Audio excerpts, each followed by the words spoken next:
What's up, guys? Joe Coffee. What's going on? All right. I really want. I guess it's one of those videos. I want to get something off my chest right now. Usually with my channel, I don't want to get involved with like drama or controversy, nothing like that. There are YouTubers that I used to follow that they kind of fell into that trap where, like, depending on a specific topic, any controversy that's going on the day, say something that's trending on Twitter, whatever that may be, that's trending, right? That day they'll make a video based on it, either like a reaction or they give their opinions or they'll respond to it in some manner, right? Now, I don't want to fall into that. It's not my thing. I just want to. You guys already know what I'm trying to do with my YouTube channel, right? The thing is, the reason why I want to talk about this particular topic is because I just feel it's something that it kind of does. It somewhat affects me in a way, not a negative or positive way, but it's just something that just makes, I feel like it relates to me, right? And that's the topic of AI art, right? Now, if you guys watched Pause Tech News, right, you guys probably seen this art piece, right? And the thing is that it got generated, with artificial intelligence and got submitted to some a fest art, competition in Colorado, I believe, and it won first place, right? And people that are actually artists are not happy, because he didn't make this by hand. It was used with a computer, right? First of all, most of all, look, okay, visually it does look cool, right? And if I remove my camera, it looks cool. But, if you just look at it, it has like that oil painting look, so on and so forth, right? Now let's go back to, this is I did a Google search on AI art, right? And let me click on it, okay, that looks cool too, right? Look at this. Oh, it looks cool too, right? This, yeah, it looks cool too, right? Oh, look at that, AI art. Okay, cool. Now, if there's one thing you can fucking see with all this AI art, if you guys search for it, is that they all look similar. Big fucking time. Why? Because it's using the same filters, whatever. It's using the same search engine. I don't know what. I mean, the way how it blends things. I mean, it's all similar, right? It has that oil painting look. I really don't know. I mean, you can mess with it and you can create some cool stuff. Cool. I mean, I'm not saying it's not cool, right? But depending on how you make this shit or what keywords you use, a lot of this stuff does look very similar, right? Going back to Epos Vox, him creating a shirt. If you guys go into his thread, he goes into discussion about him talking about his shirt and other artists not liking it. But in particular, this one I do like. I think it is pretty cool, right?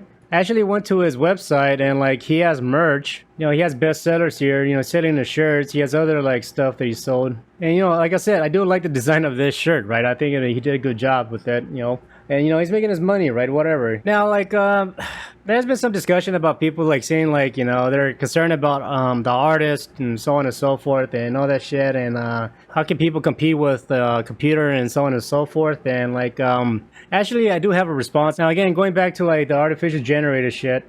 All this, like I said, yeah, was just using a computer, right? So on and so forth. Whatever, it looks cool. But right off the bat, off the top of my head, there is artists that I follow that I do respect, that I like, right? The first one I can think of, she's a tattoo artist, right? Her name is Kelly Doty. She came out in Ink Masters. It was like a tattoo competition. Her style is basically this cartoony way of doing tattoos, right? She developed her own style of doing tattoos that I respect big time.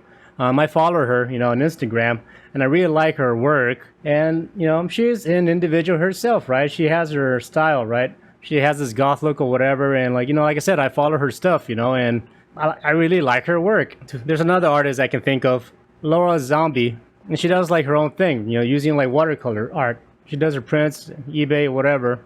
Her Twitter profile, Again, she's an individual, she creates, she's a watercolor artist, and then, she has a life. She's an individual, right?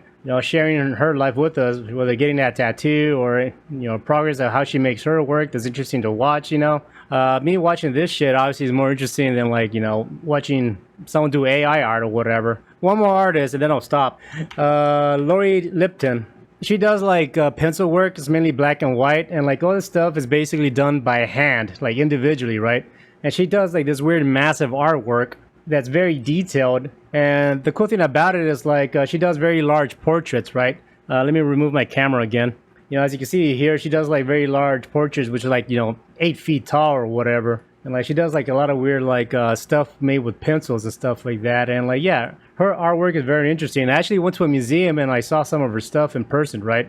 she's interesting. Again, I follow her, right? And just to end this guy, I recently found his stuff too. He does t-shirts. This guy's a t-shirt maker. I actually found him in some conventions that I found. Pretty much his style is that he gets like, I don't know, certain like, I don't know, let's say like Disney related stuff, Star Wars or anything like that. And basically he makes like death metal logos out of them, right? I recently got this shirt.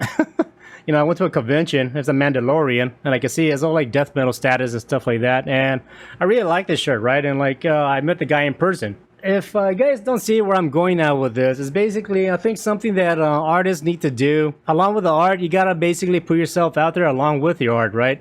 When I started making tutorials myself, I held back a lot in the sense that, like, if I had an idea for a tutorial, like, I actually go on YouTube and I'll search for my idea of a tutorial, and then I'll find like a bunch of other people that made that same video idea that I had in regards to tutorials, right? So I didn't make that video because I figured, then what the fuck's the point of me making this video if that exists, right?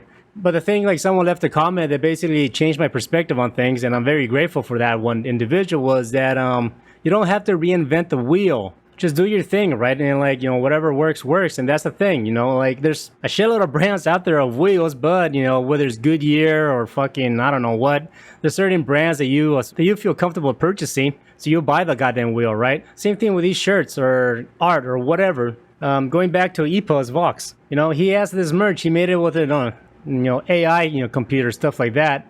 Like the shirt itself is cool, right? But the thing is, like, I think for the most part, people will buy this shirt because they know it's associated to, you know, Epos Vox, you know, the content creator. By them buying this shirt, I mean, yeah, it looks cool, but also like by them buying this shirt, they're basically, you know, helping the content creator, right?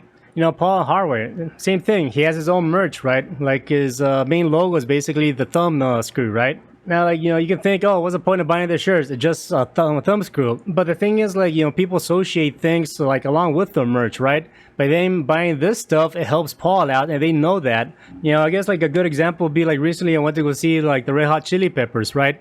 I paid, like, almost $50 for a shirt.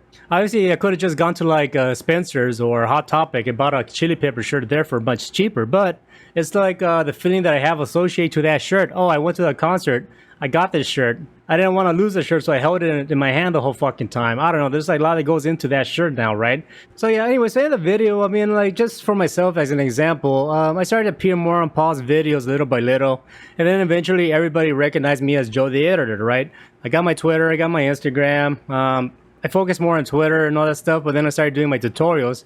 And because people know who I am, in the sense like I'm Paul's editor, there's some form of like trust that I know what I'm talking about because they can see Paul's videos, and if they want to learn something from me because I'm associated to Paul, you know, there's like this, okay, you know, they know who I am, they watch my stuff, they respect me a bit more, there's like this trust that I know what I'm talking about, so on and so forth. And then, like, you know, as a form of appreciation, you know, they buy me a cup of coffee when I do my tutorials. And see what I'm saying? Like, it's something you have to build on, right? And it's something I'm pretty sure AI generators or whatever can never do, right?